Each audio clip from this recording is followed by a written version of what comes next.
Hello students, कैसे हैं आप सब। आशा करती हूँ आप सभी अच्छे होंगे। मैं आरती आप सभी का अपने परिवार फिजिक्स गुरु पर हार्दिक स्वागत करती हूँ, जहाँ पर हम पढ़ते हैं ग्रेजुएशन के लिए केमिस्ट्री और फिजिक्स। और आज की क्लास है बीएससी सेकेंड ईयर के लिए। बुक चल रही है इसमें ऑर्गेनिक केमिस्ट्री।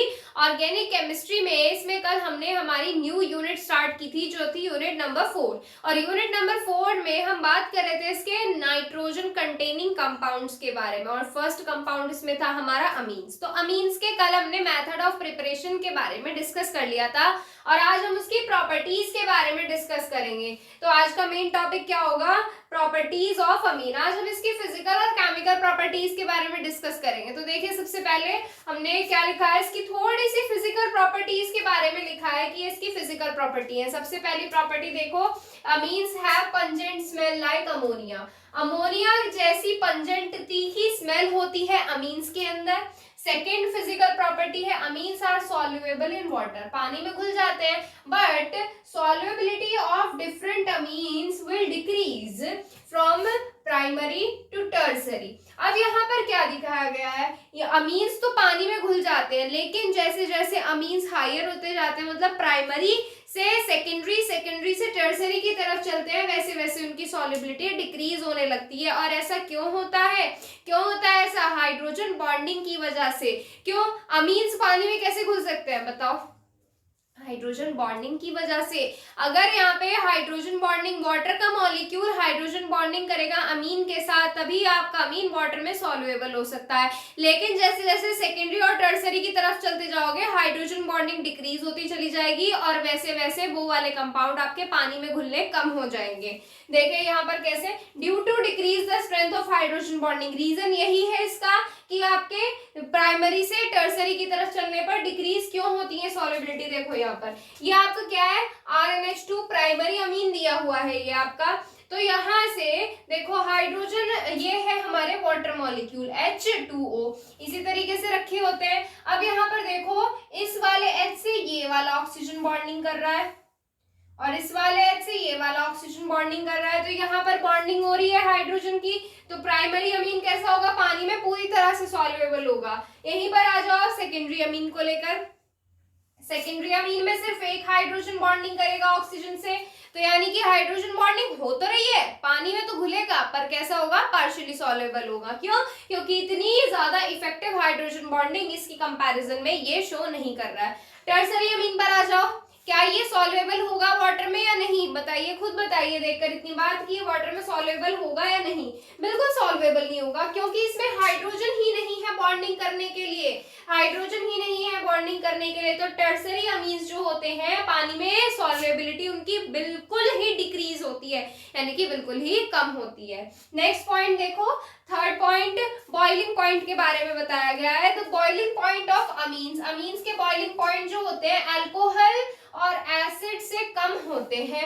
अल्कोहल और एसिड से कम होते हैं, क्यों? इसका भी रीजन आपका यही है, due to poor hydrogen bonding by nitrogen atom in compare to oxygen. क्योंकि जो आपके अल्कोहल और एसिड्स में होते हैं, अल्कोहल और एसिड जो होते हैं आपके प्रॉपर हाइड्रोजन बॉन्डिंग बनाते हैं, लेकिन इसमें नाइट्रोजन ऑक्सीजन की कंपेयर में इफेक्टिव बॉन्डिंग नहीं कर पाता। इसी वजह से इनके बॉइलिंग पॉइंट क्या होंगे? कम होंगे। ये वाले नाइट्रोजन की बात हो रही है यहाँ पर। क्लियर इतनी बात? ये हो गई इसकी फिजिकल प्रॉपर्टी। अब इसके बाद हम इसमें डिस्कस करेंगे केमिकल प्रॉपर्टीज के बारे में। आप इसका स्क्रीनशॉट ले लीजिए, फिर केमिकल प्रॉपर्टी की तरफ चलते हैं। नोट कर लीजिए इसको। फर्स्ट केमिकल प्रॉपर्टी देखो, कार्बन डाइसल्फाइड CH2 के साथ, या फिर इस रिएक्शन का एक नाम है Hofmann mustard oil reaction. Reaction करेंगे इसमें प्राइमरी अमीन की CH2 कार्बन डाइसल्फाइड के साथ HgCl2 की प्रेजेंस में। तो यहाँ पर लिखिए, आपका प्राइमरी अमीन RNH2 होता है। रिएक्शन किसके साथ करानी है आपको? CH2 के साथ करानी है। अब इसमें आप बॉन्ड खोल लेना, CH2, आप इस तरीके से बॉन्ड खोल सकते हैं कार्बन और सल्फर के बीच के। और कैटलिस्ट क्या लेना है आपने? HgCl2 आपने कैटलिस्ट लेना है। यहाँ से HgCl2 ये हो गया आपका कैटलिस्ट। अब रिएक्शन बिल्कुल ही सिंपल तरीके से होगी। जो आपके यहां से H2 है, एक S के साथ बाहर हो जाएगा H2S की फॉर्म में। H2S गैस होता है, H2S गैस हो गई यहां से आपकी अलग। अब बाकी जो ग्रुप बचेगा वो आपका इसके साथ जुड़ेगा और यहां से आपका बनेगा एल्काइल थायो आइसोसाइनेट, यहां से आपका साइनाइड बनेगा, यहां से आपका एल्काइल थायो आइसोसाइनाइड, जो आपका कैसा होता है, एक ऑयली लिक्विड होता है। कैसा होता है? ऑयली लिक्विड होता है, और जिसमें से क्या आती है, एक स्मेल आती है मस्टर्ड ऑयल जैसी, सरसों के तेल जैसी स्मेल आती है, जो यहां से आपका इस रिएक्शन में बनेगा। और वो सरसों का तेल यानी कि जो मस्टर्ड ऑयल यहां से बनता है वो एक्सप्लोजिव होता है। बनाइए RN, और इससे कौन जुड़ेगा अपना, C और S, CS, double bond C, double bond S, यहां से आपका बना एल्काइल थायो आइसोसाइनाइड, एल्काइल थायो आइसोसाइनाइड, NC है ना इसलिए आइसोसाइनाइड, एल्काइल थायो आइसोसाइनाइड, जो आपका क्या कहा जाता है, मस्टर्ड ऑयल होता है। मस्टर्ड ऑयल जैसी स्मेल आती है सिर्फ इसमें से, mustard oil,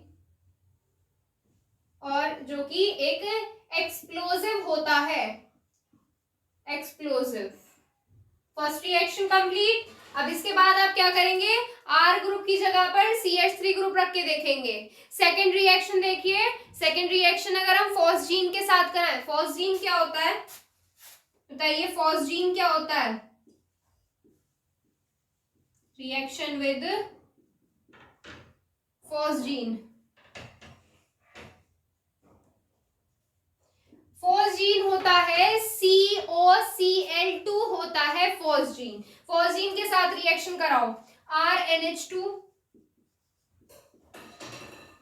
plus COCl2, reaction बिल्कुल सिंपल तरीके से होगी।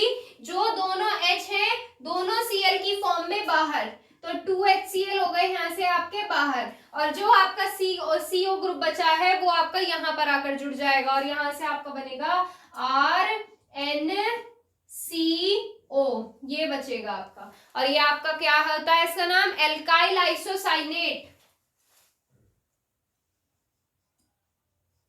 Alkyl isocyanate. सेकेंड रिएक्शन हो गई है। अब इसके बाद थर्ड रिएक्शन देखेंगे, पहले इसको नोट करो। Reaction number third, Heisenberg reagent के साथ रिएक्शन। हाइजेनबर्ग रिएजेंट कौन सा होता है, बेंजीन सल्फोनिल क्लोराइड आपका कहा जाता है हाइजेनबर्ग रिएजेंट।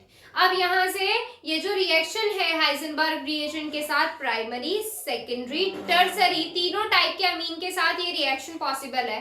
पर इस रिएक्शन में क्या होगा, प्राइमरी के साथ एक अलग स्टेप तक रिएक्शन चलेगी, सेकेंडरी के साथ कुछ अलग स्टेप तक, और टर्सरी के साथ कुछ अलग स्टेप तक, और तीनों रिएक्शन होंगी एक ही तरीके से, पर उसमें क्या होगा, उस रिएक्शन के कंडीशन के बेसिस पर अपने अपने प्रोडक्ट पर आकर रिएक्शन रुक जाएगी। अब यहाँ पर आगे देखना, सबसे पहले हम इसमें क्या करेंगे, इसमें बेंजीन सल्फोनिल क्लोराइड मिलाएंगे, फिर वहां से आपका बनेगा एल्काइल बेंजीन सल्फोनेमाइड बनेगा, और फिर उसमें बेस मिलाएंगे, और बेस मिलाने के बाद आपका वहां से बनेगा सोडियम साल्ट। रिएक्शन देखिए, RNH2, क्या मिलाएंगे इसमें, बेंजीन सल्फोनेमाइड, नहीं पहले मिलाएंगे बेंजीन सल्फोनिल क्लोराइड मिलाएंगे इसमें, C6H5SO2Cl, SOCl यहां से मिलाएंगे इसमें। देखिए रिएक्शन किस तरह से होगी, फर्स्ट स्टेप की यहाँ पर हम बात कर रहे हैं। तो फर्स्ट स्टेप में एक H एक Cl के साथ बाहर, यानी कि HCl हो जाएगा अलग, और ये वाला ग्रुप जो होगा आपका, ये वाला ग्रुप RNH के साथ जुड़ जाएगा। NH2 थे ना, एक H एक Cl के साथ बाहर निकाल दिया, तो यहाँ पर क्या बच जाएगा, सिर्फ NH बचेगा यहाँ पर। तो यहाँ पर देखो क्या बनेगा, यहाँ पर आपका बनेगा C6H5SO2, और और यहां से क्या बचेगा NHR, यही बचा ना NHR। अब मर्जी आपकी है, ये वाला ग्रुप आगे रखना चाहते हो या ये वाला ग्रुप पीछे रखना चाहते हो, मर्जी आपकी है कि नाम आपका वही बनेगा। यहां से क्या हो जाएगा N alkyl sulphonamide, N alkyl benzene sulphonamide, benzene sulphonamide.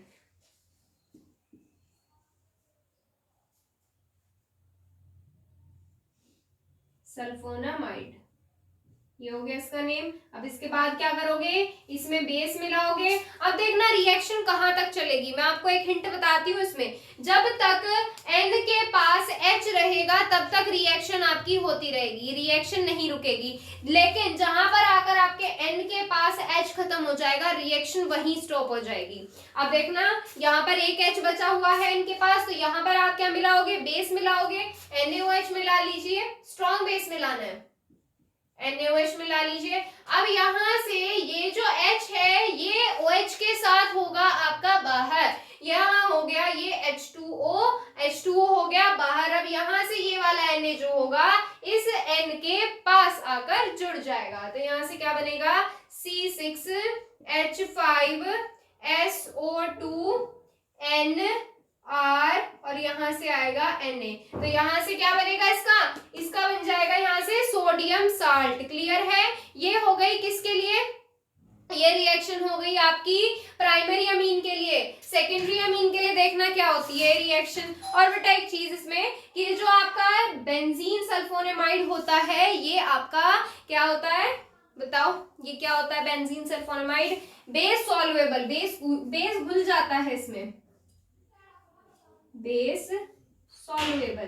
तभी तो इसमें हमने बेस मिलाया है, तभी तो बेस मिलाया है इसमें हमने। अब सेकंड रिएक्शन देखना इसमें, अगर हम सेकेंडरी अमीन के साथ रिएक्शन कराएं तो सेकेंडरी अमीन में तो एक ही H होता है, तो रिएक्शन कहां पर चलेगी, सिर्फ यहां पर C6H5SO2Cl।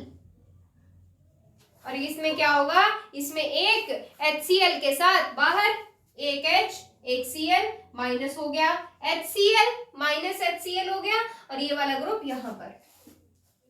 अब इसमें H ही नहीं है N के पास, तो यहां पर आपका और ज्यादा आगे रिएक्शन नहीं होगी। क्लियर है इतनी बात, यहां से बन गया आपका ये बेस इनसॉल्वेबल हो गया क्योंकि N के पास H ही नहीं है। अब टर्सरी अमीन के लिए कर सकते हो, टर्सरी अमीन में रिएक्शन ही नहीं होगी, टर्सरी अमीन में रिएक्शन ही नहीं होगी। क्यों नहीं होगी रिएक्शन, क्योंकि टर्सरी अमीन में नाइट्रोजन के पास हाइड्रोजन प्रेजेंट ही नहीं है रिएक्ट करने के लिए, इसलिए आगे ये रिएक्शन होगी ही नहीं, ये रिएक्शन होगी नहीं, खत्म। ये हो गई आपकी रिएक्शन नंबर 3। अब इसे नोट कर लो, फिर हम रिएक्शन नंबर 4 करेंगे। रिएक्शन नंबर 4 हॉफमैन रिएजेंट के साथ, हॉफमैन रिएजेंट के साथ रिएक्शन कराएंगे। अब हम हमारे अमीन की डाई इथाइल ऑक्सिलेट जो आपका होता है वो आपका हॉफमैन रिएजेंट कहा जाता है। लिखिए डाई इथाइल ऑक्सिलेट C2H5 और यहाँ पर COC2H5, ये हो गया आपका डाई इथाइल ऑक्सिलेट और यही आपका क्या कहा जाता है, हॉफमैन्स रिएजेंट कहा जाता है। अब इसके साथ रिएक्शन करानी है हमें RNH2 की रिएक्शन, तो यहां से रिएक्शन में क्या होगा, ये जो आपके क्या दिए हुए हैं, ये जो आपके OC2H5 है ना, दोनों ये दोनों H के साथ बाहर चले जाएंगे 2C2H5OH की फॉर्म में, C2H5OH की फॉर्म में, और ये जो RH ग्रुप RN ग्रुप है ये आपका यहाँ पर जुड़ जाएगा। किस तरह से, ये हो गया आपके CO और यहाँ पर आपका जुड़ेगा RN ग्रुप, यानी कि इस तरह से N और R, ये आपका बनेगा ऑक्सेमाइड, जो आपका कैसा होता है, ठोस होता है, ऑक्सेमाइड। क्लियर है। अब यहां से आप इसकी सेकेंडरी अमीन के साथ भी रिएक्शन कर सकते हो, पहले प्राइमरी वाली की नोट करो फिर सेकेंडरी की बताएंगे आपको। देखो यहां से R2 N, यही होता है ना सेकेंडरी अमीन को लेकर के। अब यहां से भी इसी तरीके से रिएक्शन होगी जैसे आपकी ये वाली रिएक्शन हुई थी ना, बिल्कुल इसी तरीके से रिएक्शन होगी, पर इसमें से अब सिर्फ एक ग्रुप निकलेगा, यानी कि एक C2H5 जाएगा एक H के साथ और यहां से एक C2H5OH निकलेगा आपका बाहर। अब यहां से क्या बनेगा बताइए, यहां से CO इस CO के साथ जुड़ेगा ये वाला ग्रुप, यानी कि यहां से CO और यहाँ NR2 और ये COOC2H5, ये हो गई यहां से आपकी सेकेंड रिएक्शन। और क्या इसकी रिएक्शन आप टर्सरी अमीन के साथ करा सकते हो? टर्सरी अमीन के साथ ये कोई रिएक्शन नहीं करेगा, ठीक है। अब क्या कर लो, इनका स्क्रीनशॉट ले लो रिएक्शन नंबर 4 का, फिर फिफ्थ रिएक्शन बताएंगे आपको। चलो नेक्स्ट इसमें करके देखो, नाइट्रस एसिड के साथ रिएक्शन, HNO2 के साथ रिएक्शन करके देखो। इसमें फिफ्थ रिएक्शन, नाइट्रस एसिड, करो रिएक्शन, यहां से नाइट्रस एसिड ऐड करो इसमें, RNH2 और यहां पर ऐड करोगे इसमें HNO2। यहां से रिएक्शन बाद में करोगे, पहले इसको ब्रेक करोगे। ब्रेक करो, यहां से किसमें डिसोसिएट होता है? OH में, और NO2 में डिसोसिएट होता है ये, OH में और NO2 में। अब यहां पर देखना ध्यान से, जो यहां पर क्या होगा, ये वाला जो OH है, ये वाला जो यहां से OH है, ये आपका यहां पर आकर जुड़ेगा। कैसे जुड़ेगा देखो, बहुत सिंपल सी एक चीज होने वाली है। सबसे पहले तो यहां से ये हाइड्रोजन उठाओ, ये वाला हाइड्रोजन उठाओ, ये वाले जो H2 है ये जाएंगे एक ऑक्सीजन के साथ, ये जाएंगे एक ऑक्सीजन के साथ, H2O बाहर, H2O बाहर है। अब क्या बचा यहां से बताओ, यहां से क्या बचेगा? यहां से आपका एक N बचा हुआ है, क्या बचा हुआ है? एक N बचा हुआ है, और यहां से एक N ये बचा हुआ है, N2 बाहर, N2 बाहर। अब क्या बचा? ये OH बचा और ये R, और ये आपका ROH एक साथ, और यहां से क्या बनेगा? ROH क्या होता है? अल्कोहल। सेकेंडरी के साथ रिएक्शन कर सकते हो, सेकेंडरी के साथ भी इसी तरीके से रिएक्शन होगी।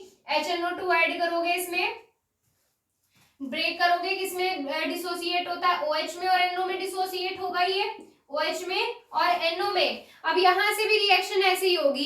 क्या होगा यहाँ पर देखो, ये वाला जो यहां से OH है, ये वाला जो OH है ये H के साथ बाहर, H2O बाहर, H2O बाहर, और ये वाला NO जो है इस वाले N के साथ जुड़ेगा।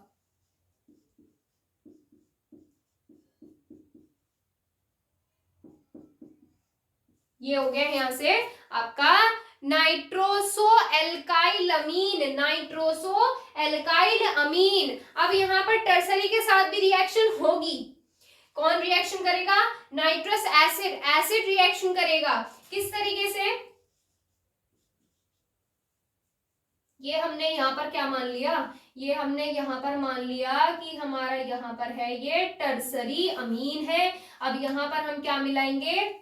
HNO2 ऐड करेंगे, HNO2 ऐड करेंगे, ऐसे डिसोसिएट होगा OH में और NO में, OH में और NO में। रिएक्शन में देखना बेटा, ये जो एक एल्काइल ग्रुप है ना, ये एक अल्कोहल के साथ बाहर हो जाएगा, और यहां से क्या बना लेगा? ROH, क्या बनाएगा? ROH, अल्कोहल बनाएगा यहां से, और ये वाला जो ग्रुप होगा ये आपका यहाँ पर आकर जुड़ेगा, तो यहां से क्या बनेगा? NO। यहां से क्या बन गया ये बताओ, नेम अभी बताया था, nitroso alkyl amide, nitroso alkyl amide. Clear है? रिएक्शन नंबर 5 हो गई कंप्लीट, नोट कर लो इनको। नेक्स्ट रिएक्शन है कार्बिल अमीन के साथ रिएक्शन, और ये रिएक्शन जो होती है इसको कहा जाता है आइसोसाइनाइड टेस्ट कहा जाता है। क्यों आइसोसाइनाइड टेस्ट क्यों कहा जाता है? क्योंकि इसमें जो आपका प्रोडक्ट बनता है वो आपका बनता है आइसोसाइनाइड, इसी वजह से इसको आइसोसाइनाइड टेस्ट भी होता है। जो आइसोसाइनाइड होता है बैड स्मेल का एक प्रोडक्ट होता है, जिसकी वजह से इसकी पहचान करना आसान हो जाता है। तो अब देखें यहाँ से कार्बिल अमीन रिएक्शन में क्या करेंगे, एल्काइल अमीन की रिएक्शन करेंगे, RNH2 की रिएक्शन करेंगे CHCl3 और बेस के साथ, कार्बन टेट्राक्लोराइड और KOH यहां से लेंगे 3 मोल्स।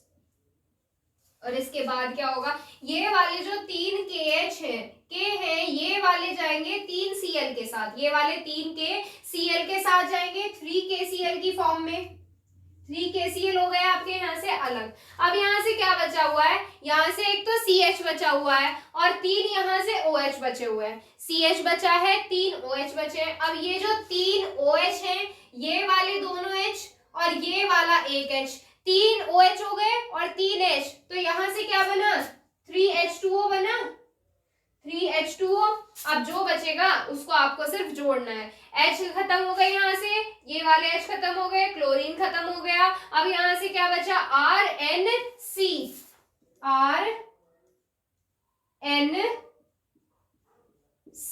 ये बचा यहाँ से। और ये आपका क्या कहा जाता है, एल्काइल आइसोसाइनाइड कहा जाता है, जो कि एक बैड स्मेलिंग प्रोडक्ट होता है। क्लियर है। अब इसके बाद आप क्या करेंगे, दूसरे ग्रुप लेंगे, C2H5 रखना, CH3 रखना, C3H7 रख के भी देखना, यहाँ से रिएक्शन आपको आगे करनी है। नेक्स्ट रिएक्शन देखो, एल्काइलेशन रिएक्शन जब हम करेंगे इसमें, reaction number 7 alkylation. Alkylation reaction में क्या होगा, इसमें आपको सिर्फ एल्काइल हैलाइड की रिएक्शन करानी है एल्काइल अमीन के साथ, प्राइमरी अमीन के साथ। RNH2 रिएक्शन कौन करेगा, एल्काइल हैलाइड। मैंने फिलहाल हैलाइड के लिए X लिया है, इसमें आप कोई भी कैटलिस्ट, आप कैटलिस्ट ही हेलोजन ले सकते हैं यहाँ पे। अब यहाँ से रिएक्शन में एक H एक X के साथ, HX की फॉर्म में बाहर, और ये R आपका यहाँ पर आकर जुड़ेगा और यहाँ से प्राइमरी अमीन से आपका बन जाएगा यहाँ पर सेकेंडरी अमीन। अब यहाँ पर एक और H है, इसमें फिर से अगर आप एल्काइल हैलाइड मिलाओगे यानी कि RX मिलाओगे तो यहाँ से आपका बन जाएगा टर्सरी अमीन। क्या बन जाएगा, टर्सरी अमीन। इसी तरीके से H X के साथ बाहर और ये वाला R यहाँ पर, ये बन गया आपका यहाँ से टर्सरी अमीन R3N। अब इसके बाद ये रिएक्शन नहीं हो सकती क्योंकि इसमें हाइड्रोजन ही प्रेजेंट नहीं है। क्लियर है। एल्काइलेशन भी हो गया कंप्लीट, दोनों रिएक्शन नोट करो। अब एसिलेशन रिएक्शन भी कर सकते हो इसमें। एसिलेशन रिएक्शन में क्या होगा, यहाँ से RNH2 लेना है और इसमें एसिड क्लोराइड मिला देना है। एसिड क्लोराइड मिलाना है यानी कि RCOCl इसमें ऐड होगा। जैसे हमने एल्काइलेशन वाली रिएक्शन की थी, बिल्कुल ऐसे ही एसिलेशन वाली रिएक्शन होगी। इसमें भी एक H एक Cl के साथ HCl की फॉर्म में बाहर और बाकी ये वाला ग्रुप पलटकर आपका N के साथ जुड़ जाएगा। तो यहां से क्या बनेगा, RNH और ये COR ये बन गया है ऐसे आपका। ये बना है एल्काइल डेरिवेटिव बना है अमीन का। अब यहां से एसिड क्लोराइड के साथ रिएक्शन हो गई, एसिड अमाइड के साथ रिएक्शन कर सकते हो। एसिड अमाइड के साथ रिएक्शन किस तरह से होगी, इसी रिएक्शन में कर देंगे, पहले इसको नोट करो। देखो एसिड अमाइड क्या होता है, एसिड अमाइड ये होता है, बॉन्ड ब्रेक होगा, ये मान लो ये वाला बॉन्ड ब्रेक हुआ, ये वाला H जो होगा इस ग्रुप के साथ जाएगा और यहां से क्या बना लेगा, RCOOH। क्या बना लेगा, RCOOH। इसमें से निकलेगा आपका कार्बोक्सिलिक एसिड। क्या निकलेगा, कार्बोक्सिलिक एसिड। और दूसरा ग्रुप RNHCOR, ये आपका ये रहा, ऐसे का ऐसे ही आएगा यहाँ पर। क्लियर है। दोनों रिएक्शन हो गई है, सारी रिएक्शन को नोट कर लो, 8th तक रिएक्शन नोट करो। फिर इसके बाद करेंगे टिल्डेन रिएक्शन। देखो इस रिएक्शन में क्या होता है, इस रिएक्शन में अमीन रिएक्ट करता है नाइट्रोसिल क्लोराइड के साथ, NOCl के साथ। NOCl जो होता है वो टिल्डेन रिएजेंट कहा जाता है और ये रिएक्शन टिल्डेन रिएक्शन बोली जाती है। रिएक्शन ऐसी होगी बिल्कुल सिंपल जैसे अब तक होती आई है। RNH2 और NOCl, नाइट्रोसिल क्लोराइड होता है NOCl, जानते हो आप सभी इसको। अब यहां से देखना ध्यान से, रिएक्शन में क्या होगा, ये जो आपका क्या है, यहां से ये जो आपका H2 है, जो H2 है ये जाएगा आपका O के साथ, किसके साथ, O के साथ, H2O निकलेगा, H2O निकलेगा। और ये जो आपका N है, ये जो N है ये और ये वाला N है, दोनों बाहर हो जाएंगे, N2 गैस बाहर हो जाएगी। अब जो आपका क्लोरीन बचा है ना, ये क्लोरीन अल्काइल ग्रुप से जुड़ जाएगा, तो यहां से क्या बन जाएगा, RCl, अल्काइल क्लोराइड बनेगा यहां से आपका। नेक्स्ट रिएक्शन देखो ग्रिग्नार्ड रिएजेंट के साथ, ग्रिग्नार्ड के साथ कर सकते हो, ग्रिग्नार्ड रिएजेंट की हेल्प से हमने एल्काइल अमीन भी बनाया था। ग्रिग्नार्ड रिएजेंट RNH2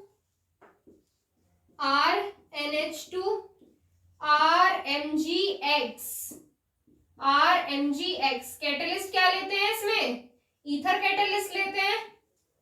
अब ध्यान से देखना रिएक्शन में क्या होगा, यहाँ से बिल्कुल बिल्कुल सिंपल तरीके से रिएक्शन होगी। देखो आयंस बनाना सीखो, ये होगा यहाँ से Mg प्लस में और ये माइनस में, Mg प्लस में और ये माइनस में। अब इसमें देखना, इसमें बॉन्ड हम किस तरीके से ब्रेक करेंगे, RNH, एक H यहाँ पर रख लेते हैं और एक H इस तरीके से। अब यहाँ पर आपका RNH तो जाएगा, देखो बेटा ये वाला बॉन्ड ब्रेक होगा और यहाँ से इस तरह से आयंस बनेंगे। यहाँ से कैसे बनेंगे, यहाँ से आपके आयंस बनेंगे जहां पर आपका बॉन्ड डिसोसिएट होगा किसकी तरफ, N की तरफ। ये H पार्शियल पॉजिटिव और ये N कैसा बनेगा, N पार्शियली नेगेटिव बनेगा यहां से इस तरीके से। समझ में आया, एक बार फिर से देखो बॉन्ड कैसे ब्रेक हुआ है। ये मैंने RNH2 खोल कर लिखा है, एक बॉन्ड डिसोसिएट होगा, नाइट्रोजन की तरफ ज्यादा इलेक्ट्रॉन्स जाएंगे, इस पर नेगेटिव, इस पर क्या आएगा, पॉजिटिव आएगा। अब ये नेगेटिव वाला ग्रुप इसके साथ जुड़ जाएगा, तो यहां से क्या बन जाएगा, यहां से आपका अलग होगा MgX NHR, ये आपका कैटलिस्ट अलग होगा और यहां से RH यहां से आपका बाहर अलग हो जाएगा। ये बना है आपका मेन प्रोडक्ट, एल्केन बना है आपका मेन प्रोडक्ट। क्लियर है इतनी बात। अब यहां से आप सेकेंडरी के साथ भी रिएक्शन कर सकते हो, टर्सरी के साथ भी रिएक्शन कर सकते हो, ये आपको खुद करके देखनी है। अब नेक्स्ट देखना, नेक्स्ट करेंगे हम इसका ऑक्सीडेशन। नेक्स्ट रिएक्शन है ऑक्सीडेशन रिएक्शन। ऑक्सीडेशन बहुत आसान है करना, RNH2 लीजिए और उसमें ऑक्सीजन मिला दीजिए, कैटलिस्ट लेंगे कोई भी ऑक्सीडाइजिंग एजेंट, KMnO4 ले लो ऑक्सीडाइजिंग एजेंट। रिएक्शन सबसे पहले तो बिल्कुल सिंपल तरीके से होगी। अब यहाँ पर मैं क्या करती हूँ, यहाँ पर एक और ग्रुप रख लेते हैं ताकि रिएक्शन करने में और आसानी हो। जैसे मैंने यहाँ पर रख लिया RCH2NH2, ये ग्रुप रखा है। अब ध्यान से देखना, ये वाले दोनों H O के साथ हो जाएंगे बाहर, सिंगल स्टेप में नहीं होगी रिएक्शन, इसलिए कह रही हूँ ध्यान से देखना। दोनों H O के साथ बाहर, तो यहां से क्या बचा, RCH2N, ये बचा। देखो दोनों H एक जगह से कभी बाहर नहीं होते। अब यहां से अगर आप क्या करो, आपने ये वाला भी और ये वाला भी अगर दोनों बाहर कर दिए तो रिएक्शन गलत हो जाएगी। आप प्रोडक्ट तो सही बना दोगे पर रिएक्शन का जो सही तरीका है दोनों तरफ से इक्वल निकलता है। एक H आपका यहां से जाएगा, एक H यहां से जाएगा, इसी तरीके से यहाँ पर CH बचेगा और यहाँ पर NH बचेगा। क्या बचेगा, NH। अब जब तक H रहेगा तब तक आपकी रिएक्शन होती चली जाएगी। अब इसके बाद भी ऑक्सीडेशन मत कर देना इसमें, इसके बाद इसका होगा हाइड्रोलिसिस। H2O ऐड करोगे, यहाँ से H2O जब ऐड करोगे यहाँ से H इधर जाएगा, OH इधर जाएगा, यहाँ से क्या बनेगा, RCH, CH के ऊपर जुड़ेगा OH और यहाँ से आएगा NH2। अब ये जो आपका प्रोडक्ट बना है यहाँ से अनस्टेबल है, तो यहाँ से अमोनिया बाहर निकल जाएगी, -NH3 हो जाएगा और यहाँ पर आपका क्या हो जाएगा, यहाँ पर आपका बन जाएगा RCHO, एल्डिहाइड बनेगा। यहाँ से RCHO बन गया एल्डिहाइड, नोट करो फटाफट। अब इसमें आप किसके साथ रखोगे, यहां से आप इसमें सेकेंडरी ग्रुप लेकर रखना और टर्सरी ग्रुप, दोनों ग्रुप लेकर आपको इसी तरीके से ऑक्सीडेशन करना है और जब तक उसमें H प्रेजेंट रहेगा उसका हाइड्रोलिसिस आपको करना है। ठीक है, ये हो गई आपकी यहाँ से इतनी रिएक्शन हो गई यहाँ से कंप्लीट। अब इसके बाद आता है इसमें एक पॉइंट, पहले इसको नोट करो, वो पॉइंट बताते हैं फिर आप देखो। अब यूजेस सबसे बड़ा यूज, कोई इतनी सारी चीजें बनाई है, किसी में भी लिख सकती हो। In preparation of explosive mustard oil बनाया जो एक्सप्लोजिव था आपका। In preparation of isocyanate test, isocyanate बनाया है इसमें। और क्या बनाया, अल्कोहल बनी है, एल्केन बना है। ये सारे क्या है, इसके यूजेस हैं। और एक चीज मैं आपको बताती हूँ, जो आपका अमीन होता है ये आपका बेस, लुईस बेस की तरह वर्क करता है। किसकी तरह, लुईस बेस। अब ये लुईस बेस की तरह वर्क क्यों करता है, क्योंकि इसमें आप खुद ही देखो, यहाँ पर R है, यहाँ पर N है, इधर और इधर H2, RnH2 होता है ना। अब यहाँ से खुद देखो, यहाँ पे इसकी वैलेंसी भी कंप्लीट होती है और यहाँ पर इस पे क्या होते हैं, लोन पेयर यानी कि फ्री इलेक्ट्रॉन भी इस पर प्रेजेंट होते हैं, जो आसानी से क्या करेंगे, इलेक्ट्रॉन डोनेट करेंगे और बेस बना लेंगे। तो थर्ड इसका यूज क्या हो जाएगा, लुईस बेस की तरह भी इसको आप यूज कर सकते हैं। अब इसी के साथ अमीन टॉपिक होता है कंप्लीट। फर्स्ट टॉपिक हमारी यूनिट 4 का कंप्लीट हो गया है। अब इसके बाद आता है हमारे इसमें नेक्स्ट टॉपिक डिस्कस करेंगे नेक्स्ट टर्न पर। आज बस इतना ही करेंगे। अगर आपकी कोई क्वेरी है तो आप इंस्टाग्राम पर कर सकते हैं, physics_guru_India, इस पर आप मैसेज कर सकते हैं। इंस्टाग्राम आईडी है ये, इस पर मैसेज कर सकते हैं जो भी आपके डाउट्स हैं। और टेलीग्राम चैनल ज्वाइन करने के लिए प्ले स्टोर से टेलीग्राम इंस्टॉल कीजिए, सर्च करिएगा फिजिक्स गुरु इंडिया, आपको टेलीग्राम चैनल मिलेगा, वहां से आप ज्वाइन हो सकते हैं, जहां पर आपको डेली क्लासेस के अपडेट टाइम टू टाइम मिल जाएंगे। तो चलिए बाकी की चीजें करेंगे नेक्स्ट टाइम पर। आज के लिए बस इतना ही। Thank you so much.